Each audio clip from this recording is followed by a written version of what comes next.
ஒரு நாள் இப்படிதான் வீட்டில் உட்காந்து ஒரு துன்பத்தில் இருக்கும்போது இப்போ திடீர்னு எனக்குள்ள ஒரு குரல், இப்படியே தான் இருக்க போறியா, உனக்குரிய ஒரு காலம் வந்திருக்கு, நீ வெளியே வந்து தான் ஆகும். ஒண்ணுமே புரியல, யாரு பேசுறது. ஒரு வாரமா இதே மாதிரியான ஒரு குரல் என்னை விடாம தொடர்த்திட்டே இருந்துச்சு.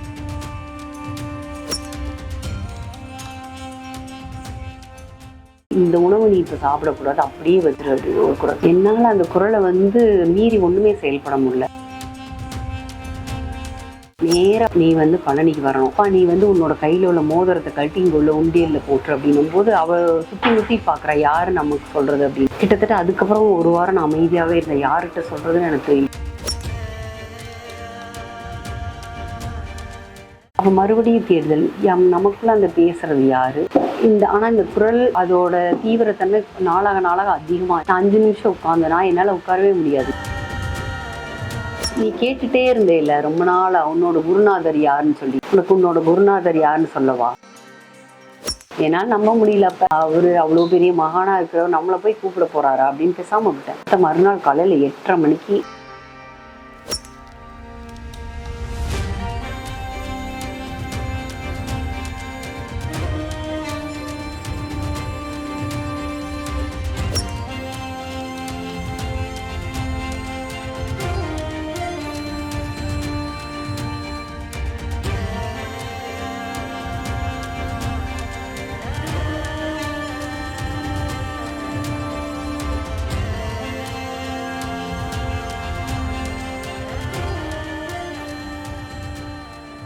ஒரு 1.5 வருஷத்துக்கு முன்னாடி நான் எல்லாரும் மாதிரியும் ரொம்ப இயல்பான ஒரு குடும்ப வாழ்க்கை, இந்த மாதிரியான ஒரு சூழ்நிலையில தான் நாங்கள் வாழ்ந்துட்டு இருந்தோம். பொருளாதார ரீதியான ஒரு சில நெருக்கடிகள், அந்த மாதிரி ஒரு துன்பங்கள் துயரங்கள் சொல்லும்போது எங்களோட ஒரு ஆன்மீக தேர்தல், ஏன் இந்த துன்பம் அப்படின்றது சம்பந்தமான ஒரு தேடுதல் எனக்குள்ள ஒரு சின்ன வயசுல இருந்தே எனக்குள்ள ஒரு தேடுதல் இருந்துச்சு.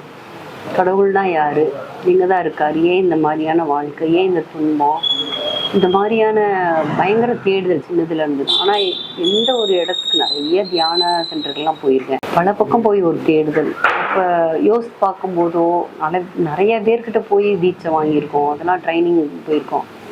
ஆனா என்னைக்குமே ஏன் இந்த வாழ்க்கை, ஏன் இந்த துன்பம் அப்படின்ற அந்த கேள்விக்கு ஒரு விடையே கிடைக்கல கடைசி வரைக்கும். அப்புறம் எங்களோட தேடுதல் இந்த கஷ்டத்தை நோக்கி இருக்கும்போது அப்புறம் மாந்திரிகம் தாந்திரிகம், இது செஞ்சா சரியாயிருமா, எந்திரம் தகடு, இந்த மாதிரியான ஒரு வாழ்க்கையை நோக்கி போயிட்டே இருந்துச்சுங்க ஒரு ஸ்டேஜ். அப்புறம் ஒரு 1.5 வருஷத்துக்கு முன்னாடி ஒரு மிகப்பெரிய ஒரு துன்பம், என்ன பண்றது அப்படின்னு சொல்லி ஒரு நிலை தடி மாதிரி நின்றுட்டோம். அந்த சமயம் இந்த 1.5 வருஷமா நான் எந்த குருவையும் தேடலை, எந்த தியானத்துக்கு போடல, அமைதியாக உட்காந்துட்டேன். என்ன ஆனாலும் பரவாயில்ல, இந்த பிரபஞ்சம் என்ன வேணாலும் செய்யட்டும் அப்படின்னு உட்காந்துட்டேன். நான் அப்ப எந்த குருவையும் தேடலை. சரியா ஒரு 1.5 வருஷத்துக்கு முன்னாடி ஒரு நாள் இப்படிதான் வீட்டில் உட்காந்து ஒரு துன்பத்துல இருக்கும்போது அப்ப திடீர்னு எனக்குள்ள ஒரு குரல், நீ இப்படியே தான் இருக்க போறியா, இல்லை உனக்குரிய ஒரு காலம் வந்திருக்கு, நீ வெளியே வந்து தான் ஆகணும் அப்படின்னு. எனக்கு ஒன்றுமே புரியல, யார் பேசுறது அப்படின்னு. கிட்டத்தட்ட ஒரு வாரமாக இதே மாதிரியான ஒரு குரல் என்னை விடாமல் தொடர்த்திட்டே இருந்துச்சு. நீ எங்கே போனாலும் உன்னை விட மாட்டேன், நாங்கள் சொல்கிறத நீ செஞ்சு தான் ஆகணும் சொல்லி. எனக்கு ரொம்ப பயமாயிடுச்சு, யாராவது ஏதாவது ஒரு மாந்திரிகம் பண்ணி வச்சுட்டாங்களோ, இது எதனால் இந்த குரல் நமக்குள்ள அப்படின்னு சொல்லி எனக்கு புரியவே இல்லை.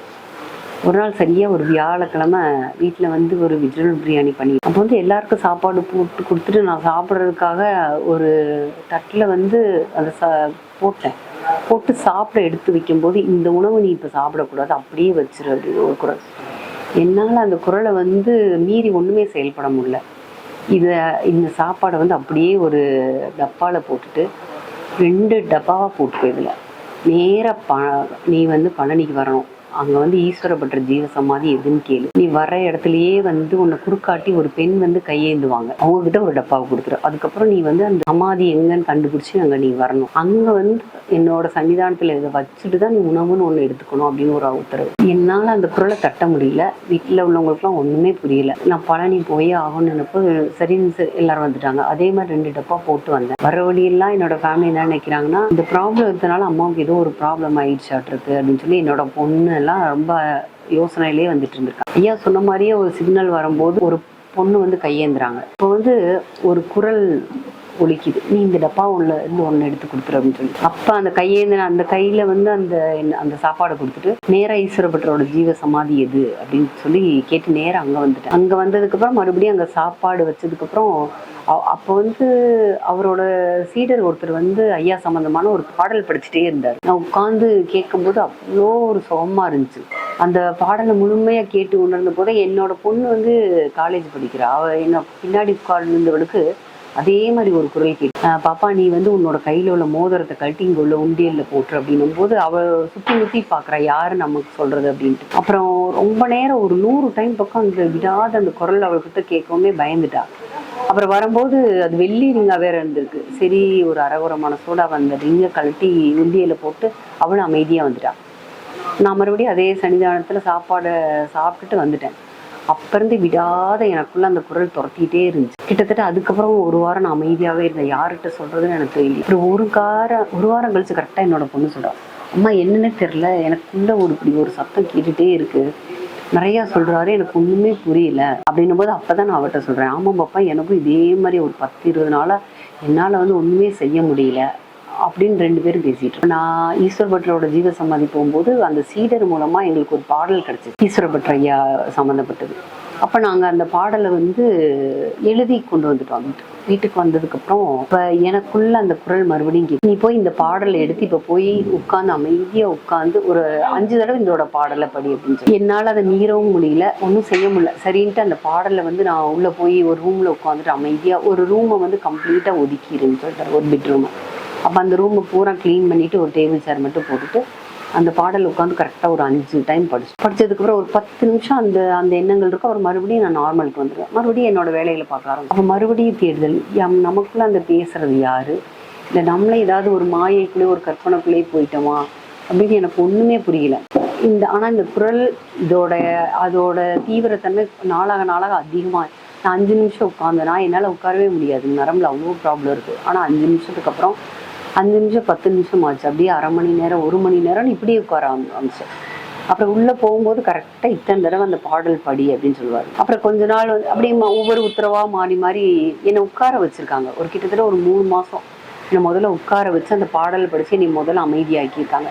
ஆனால் அதுக்கப்புறம் தேடுதல், இப்படிலாம் பேசுறது யாரு, இப்போ வீட்டுக்குள்ளே நிறைய குழப்பம், நீ என்ன ஒரு மாதிரியாக நடந்துக்கிறேன், இந்த மாதிரிலாம் செய்கிற, ஒவ்வொரு செயலும் உணர்த்த ஆரம்பிச்சாங்க. நீ இங்கே தான் போகணும், இங்கே வரணும், இந்த மாதிரியான ட்ரெஸ் போடணும் அப்படின்னும் போது ஒரு கட்டத்துக்கு மேலே பயங்கர குழப்பமாயிடுச்சு. இப்படியெல்லாம் யார் இந்த மாதிரி நம்மளை வழி நடத்திக்கிட்டு இருக்காங்க அப்படின்னு. அப்புறம் வந்து அப்படியே ஃபோனில் வந்து பார்த்துட்டே இருக்கிறேன். அப்போ வந்து வெட்டவெளி இருப்பிடம் சொல்லி ஒரு யூடியூப் சேனலில் ஒரு சுவாமிஜி ஒருத்தர் வந்து பேசிட்டு இருக்காரு. இப்போ அந்த குரல் வந்து எனக்குள்ள அப்படியே தீவிரமா என்ன அவர் பேசுறாருன்னா, எனக்குள்ள நடந்த மாதிரியே ஒரு காலத்துக்கு முன்னாடி அவருக்கு அப்படி ஒரு நிகழ்வு நடந்திருக்கு. அப்போ அவர் சொல்றாரு, தன்னை உணர்தல்ன்ற ஒரு இது இருக்கு. அப்போ வந்து என்னைக்கு நம்ம பிரபஞ்சத்துக்கிட்ட உண்மையான ஒரு சரணாகதி அடைகிறோமோ அன்னைக்கு அந்த பிரபஞ்சத்தோட குரலை வந்து நம்மளோட மனம் வந்து உணர ஆரம்பிக்கும் அப்படின்னு சொல்றாரு. அப்ப அப்படியே தொடர்ந்து அவரோட வீடியோ பார்க்கும்போது எனக்கு ரொம்ப பிரமிப்பா இருக்குது. ஏன்னா அவர் அந்த வீடியோல நடந்த மாதிரி நிறைய சம்பவங்கள் வந்து என்னோட வாழ்க்கையில வந்து தொடர்பு படுத்துற மாதிரி அவர் அனுபவிச்ச அதே துன்பங்கள் துயரங்கள் சொல்லி எல்லாமே கடந்து வந்திருக்கேன். அப்ப வந்து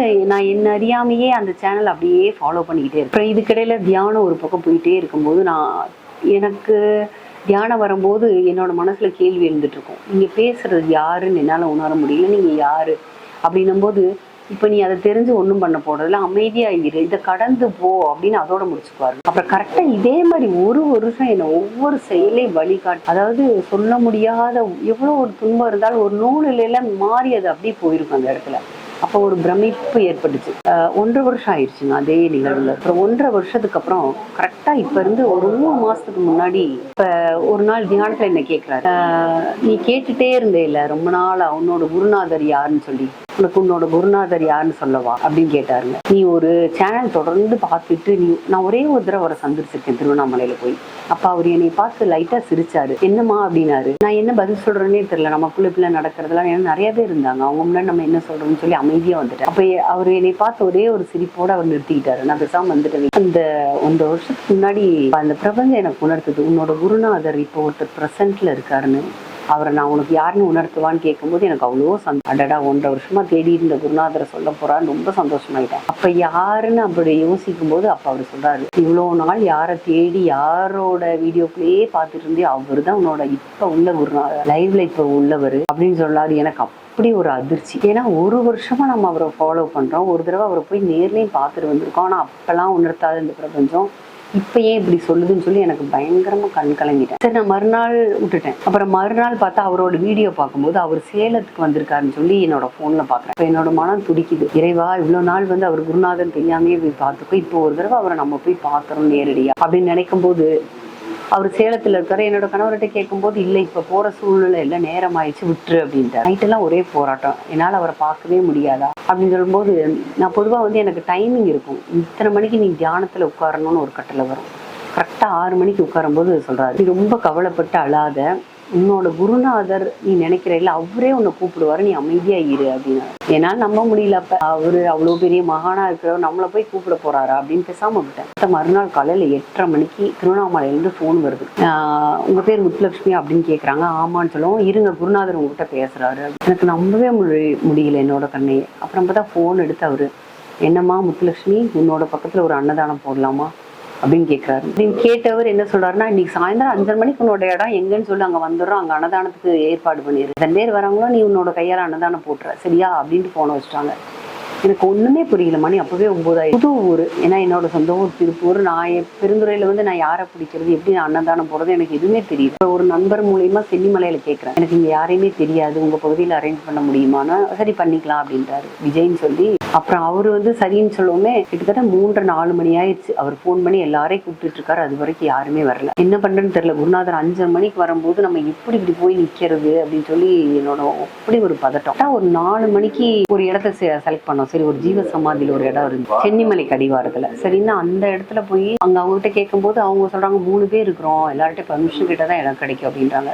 மணி அப்பவே 4. சரி நாங்க வெயிட் பண்றோம், நீங்க சொல்லுங்க அப்படின்னு சொல்றோம். அப்புறம் கரெக்டா 4 பேத்துக்கு சொல்றாங்க, அவங்க அனுமதி கொடுத்துட்டாங்க, நீங்க ப்ரோக்ராம் நடத்திக்கலாம்னு சொல்லி. மணி பாக்குற 4:10. கடவுளே, 5:30க்குள்ள எப்படி ரெடி ஆகும் அப்படின்னு அப்படியே தடுமாறி நிற்கும் போது அந்த பூசாரி சொல்றாரு, சரின்னு சொல்லிட்டாங்கம்மா கொடுங்க அப்படின்னு சொல்லி. நல்ல இடம், ஒரு 10 சென்ட்டுக்கு மேல அவரே கூட்டுறாரு. அப்புறம் பார்த்தா அடுத்த 10 நிமிஷத்துல நான் அப்படியே நின்றுட்டே இருக்கிறோங்க. எங்க கண்ணு முன்னாடியே ஆளுக வராங்க. அவங்கவுங்களே ஒவ்வொருத்தவங்க வந்தவங்க ஒவ்வொரு வேலை செய்யறாங்க. டீ ஒருத்தர் கொண்டு வராரு, ஒருத்தர் காஃபி கொண்டு வராங்க, பிஸ்கட் வருது. அன்னோட உணவு வந்து இவர் சொன்னவர் வந்து அற்புதமா உணவு தயாரிச்சு கொடுத்துறாரு. எத்தனை பேர் வருவாங்க எனக்கு எதுவுமே தெரியல. ஒரு 50-60 பேர் வருவாங்கன்னு ரெடி பண்ணோம். ஆனா கொண்டு வந்தவர் வந்து 100 பேருக்கு மேல உணவு ரெடி பண்ணி கொண்டு வந்து வச்சுட்டாரு.